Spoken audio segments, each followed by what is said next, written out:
안녕하세요. 뉴스반장입니다. 개혁파 철험회 소속인 민영배 무소속 의원은 10일 국회 5분 연설을 통해 12구 참사에 대해 윤석열 무정부가 만든 참극이라고 규정했습니다. 그는 특히 윤석열 정부를 무능, 무책임, 문외한, 무속인 사무로 규정하며 이번 참사에 대해 관제이자 행정 대참사로 정의했는데요. 그는 더 나아가 윤석열 대통령에게 이번 참사에 응당한 책임을 묻기 싫다면 물러나라고 일갈하기도 했습니다. 12구 참사 희생자를 깊이 애도합니다. 이번 참사는 명백하게 관제, 행정 대참사입니다. 그래서 온 나라가 분노합니다.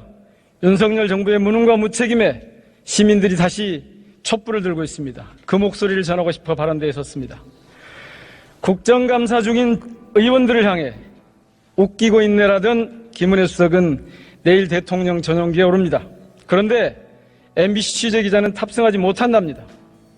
그래서 대통령실을 출입하는 모든 기자들이 조금 전 탑승 거부를 결의했습니다. 언론인 좌석은 당초 79석, 신청자 대비 4석이 부족해서 어쩌냐까지 언론인 3명이 탑승을 양보했습니다. 자신들 오판으로 1명을 못 태우게 됐으니까 대통령실 직원 1명이 양보하면 될 일입니다. 그런데 엉뚱한 이유를 내세워서 MBC 탑승을 거부합니다. 자신을 비판하는 언론에 옆자리조차 내주지 못하는 대통령. 이건 민주주의에 대한 정면 도전입니다. 국정 무능을 가리려는 권력 남용입니다. 전용기가 대통령 것입니까? 그토록 자유를 강조하던 대통령이 앞장서서 언론 탄압을 하다니 이게 무슨 민주국가의 지도자입니까? 웃기고 있네 김은혜를 당장 끌어내리고 MBC가 그 자리에 타야 합니다. 존경하는 주권자 시민 여러분, 사람이 죽었습니다.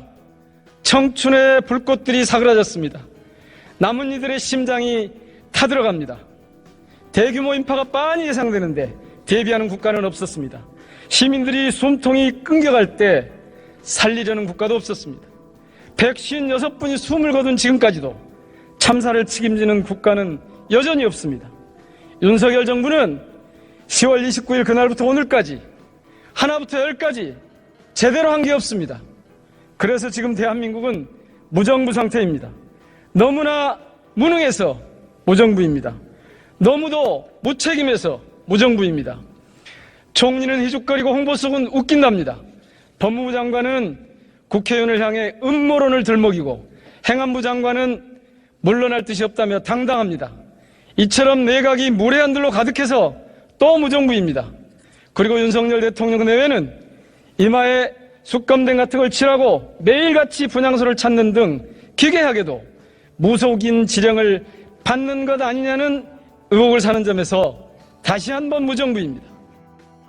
유권자 10명 중 7명은 12구 참사에 대한 정부의 수습과 대응이 적절하지 않다고 답했습니다. 또한 이번 참사의 1차적 책임이 윤석열 대통령과 정부에 있다는 의견이 가장 높게 나타났는데요. 11일 여론조사 전문기관인 한국갤럽이 지난 8일에서 10일 전국 성인 1,006명을 대상으로 조사한 결과 응답자 중 70%는 12구 참사의 정부의 수습과 대응이 적절하지 않다고 답했습니다. 응답자 가운데 20%만 적절하다고 봤으며 나머지는 의견을 유보했는데요.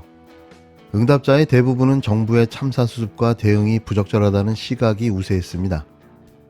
국힘당 지지층과 보수 성향층 절반가량은 정부의 수습과 대응을 부정적으로 평가했는데요. 다만 대통령 직무긍정 평가자에서만 유일하게 적절 의견이 50%를 웃돌았습니다. 정부 대응이 부적절하다고 평가했던 사람은 그 이후로 책임 회피, 꼬리 자르기, 남 탓이 20%로 가장 높았는데요. 이어 늦장 대처 17%, 무방비 사전 대응 미흡 14%, 경찰 잘못 인력 배치 문제 11%, 안전 시스템 부재, 지휘체제 부실 6%, 신고 민원 묵살 4% 등을 그 이유로 언급했습니다. 특히 이번 참사의 1차적 책임이 대통령과 정부에 있다는 의견이 20%로 가장 높았는데요. 이어 경찰 지휘부 청장 17%, 행정안전부 장관 8%, 용산구 구청장 7%, 용산경찰서 서장 5% 순으로 나타났는데요. 국힘당 지지층은 당사자 25%, 경찰 지휘부 청장 22%, 용산경찰서 서장 10% 순으로 지목했습니다. 더불어민주당 지지층은 대통령 정부 34%, 경찰 지휘부 청장과 행정안전부 장관 각각 15% 순으로 나타났는데요. 이처럼 여야 간 지지층 간 책임 소재 인지차가 큰 것으로 조사됐습니다. 이번 조사는 95% 신뢰 수준에 표본오차 플러스 마이너스 3.1%포인트, 응답률은 11.2%로 전화조사원 인터뷰 방식으로 진행됐습니다. 자세한 내용은 중앙선거 여론조사심의위원회 홈페이지를 참조하시면 됩니다. 대통령실이 11일에서 16일 윤석열 대통령 동남아 순방 과정에서 편파방송을 이유로 MBC 기자 전용기 탑승 불가를 통보해 파문이 이어지고 있는 가운데 MBC가 헌법 소원에 나서기로 결정했습니다. 끝까지 가겠다는 거죠. 간장 종지보다도 작은 윤석열의 치졸함과 쫀쫀함에 쐐기를 박아버렸는데요. 법적으로도 책임을 묻겠다는 겁니다. 어떤 결과가 나올지 이미 예견되는데요. 아마도 개망신을 피하기는 어려워 보입니다. 윤석열 정권은 추악한 정권인 줄 알았는데 추접한 정권이었습니다.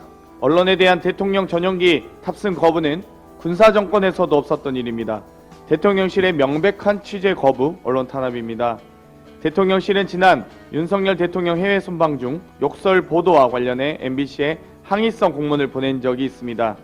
수신자, 발신자 명의도 틀리고 직인도 없고 귀사, 자사, 순방기간 등 기본적인 띄어쓰기조차 맞지 않고 항의인지 보도 지침인지도 모를 만한 내용으로 최소한의 기본적인 형식조차 갖추지 못한 공문이었습니다.